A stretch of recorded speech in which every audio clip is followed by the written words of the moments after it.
Hello. I'm Dr. Kurumzari. Mayambu. Sen I Facebook ki account di friends in messenger da Basi tamai matang da yamba Basi tam jage Basim tanaji konaji habi am tuina habi lai adu si sakuna bagi ayaba di sakuna bagi tanda phang da bai tare sin aina YouTube kai gi channel metai one stage habi channel dai na sina sigi Basi gi basic knowledge hai tare sina sina basic basi kamai khongdagi edison khongdami na or akhongba khara khongba khaba mi na kamai khongani haibagi matang dai sum si matang da sum ai youtube da upload tawjagi mayamna ai channel ji subscribe to biyo madi like to biyo madi mayam tamining basi ju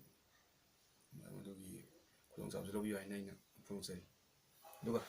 basi haiba jantra si instrument si music mayam da ga thoi bani haine du Basi hai kai no basi da makal ani hum nei gre tawdri hai ba ma degi side flute hai ba na ji nakandam na khongbi hai ba ma chumna khongbi hai ba ma degi kakthlaga kai no da thai khongbi hai yam adu makal ma yam gre du hoji sanai ba manipur gi manung sanai ba itare manipur gi iramdam sida sanai ba basi je somna gi side ta khong ba ji ma sanai si tawji hai ba ji ma pak sanai du da yam twin sanai instrument natti du basi je kamai to instrument no hai ga ti sina makun taret panba taret sida mouthpiece haib dare kambam ama duga kusa ahum jina sanagadaba kudom bi kuning kuyai kuning do ahum jina sanagadaba si main je basi khong changadaba main kono je point je masi ahamba makon thon masi si masi thokon yam lu Kasi kamay to thoka te gede sim akoy idea anga mano yo ahal mano yo es basi am to khongi ne ta pare de basi khongi makon thoka de kan thoka ai bato ai mai gi lu ba pot man masi kamay na thoka de gede khoi gi masi am husel gumba ai tare utong da gumba or khoi gi lili makhum da gumba lili da gumba khong ai tare basi khong gi je jan tang mane ba suppose akoy na yeng do gi mak kak thalaga or wa gi kak thalaga ai je akoy na husel khomai ta da ka khong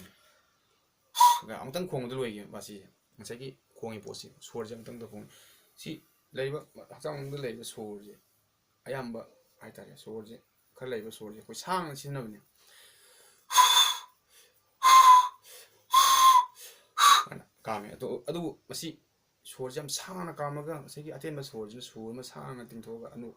no ba nimba adi awang ba makan maka kya gi si ba swor tok toin ngasai gi basi je men tangai padana basi khong ba tam ge har ga di makun ama dari sida somna kan makun omom toruk le masi da namon masi makun je ama lai makun single hole ji da koi makon jana puthok ne khongani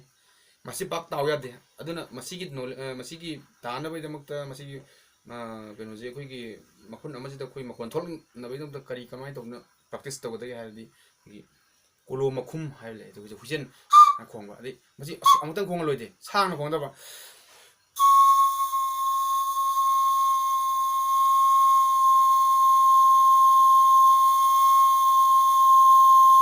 sang na khong ga di am nusi ba melody mai di am nusi ba su ma sema ka da ba suppose si kono ni ko gi ani ni khoi le ko ni yumda pero mam to le te ko lingdi gum le ba sida hang kam ne ba si da makon thok de thok tra mina masida lingdi gum mam da ko yam live sample lai tare sida am live ko lingdi da khong je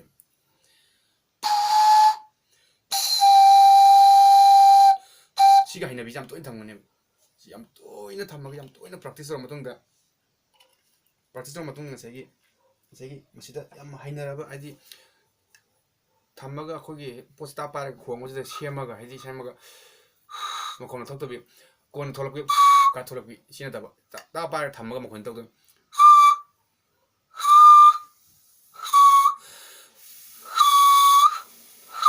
ka ma thum tamo ba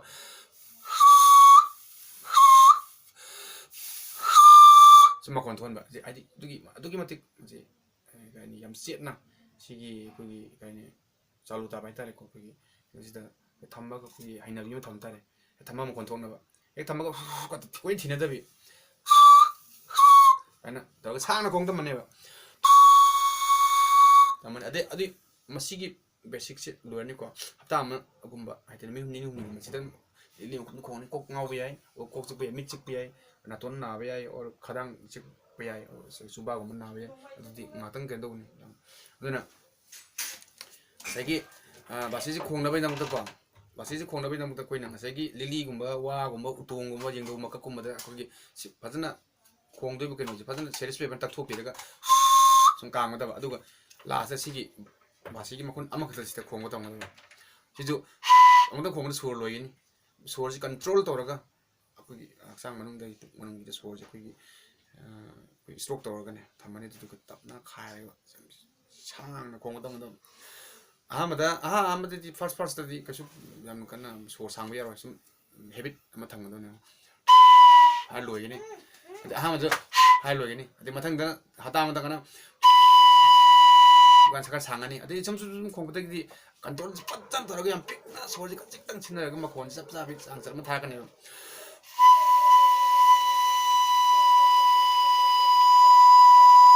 ngana sigi sangpam no khonji ni sanade ngana to do ni maduga sang sana do ni aduga sagi sigi ma kun sana ji ju ko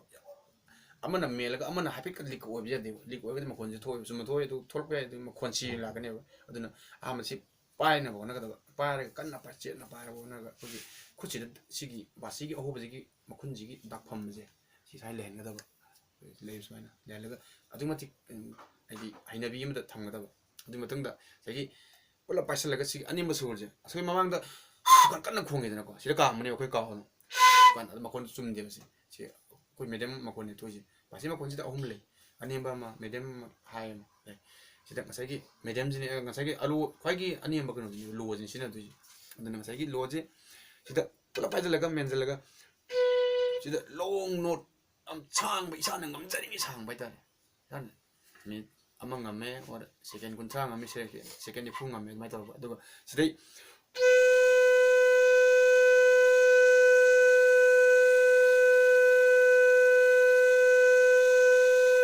tamba dai si katang tam nam kamba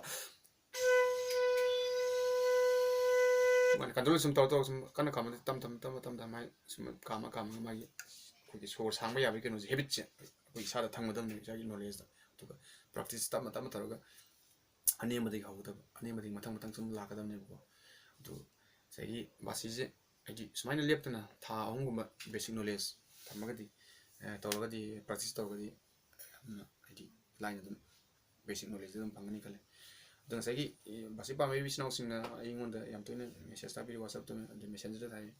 si basi tambagi si kamai to no tamo yamba si kamai to ni ade aina youtube bi through da aina ai hangjaji ba meitai honesty sai ba youtube channel ji da yam pham bi ni maka ta ba episode ta bi ta si maka da gi saragam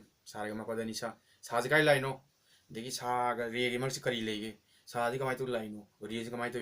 to mathak lai no aji sai po si kamai kai no hai na sing masi mathang gi episode am tang kuram jar